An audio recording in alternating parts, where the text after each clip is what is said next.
తెలంగాణ భూమి స్వరూపం తెలిసినటువంటి వాళ్ళు ఎవరు కూడా ఇట్లా వితండవాదం చేయరు. తెలంగాణ అనేది ఇది రాతి నేలలు ఉంటాయి మన దగ్గర. నువ్వు ఏడ బోరై ఈ తెలంగాణ గడ్డ మీద ఏ మారుమూల ప్రాంతానికి పోయి బోరేసినా కింద మనకు రాయి వస్తుంది, నల్ల రాయి తెల్ల రాళ్ళు వస్తాయి మనకు. సో కాబట్టి మన గడ్డ మన భూమి కింద మొత్తం రాతి పొరలు ఉన్నాయి.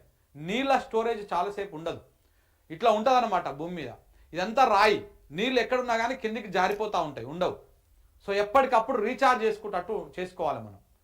ఎప్పుడైతే మనము ఈ నీటి వనరులు ఏవైతే ఉన్నాయో, చెరువులు, కుంటలు, కాలువలు, రిజర్వాయర్లు, డ్యాములు, చిన్న చిన్న పిలకాలు అన్నీ నింపుకొని మనం పెట్టుకుంటామో అప్పుడు నీళ్ళు రీఛార్జ్ అవుతూ ఉంటాయి. అంటే నీళ్ళు ఎప్పుడు భూగర్భ జలాలు అందుబాటులో ఉంటాయి.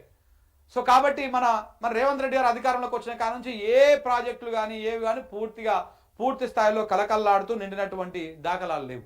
సో కాబట్టి ఈ పరిస్థితి దాపురించింది. సో కాళేశ్వరం కట్టడం వల్ల పెద్ద నష్టం జరిగిందనేటువంటి వ్యవహారము చాలా తప్పది.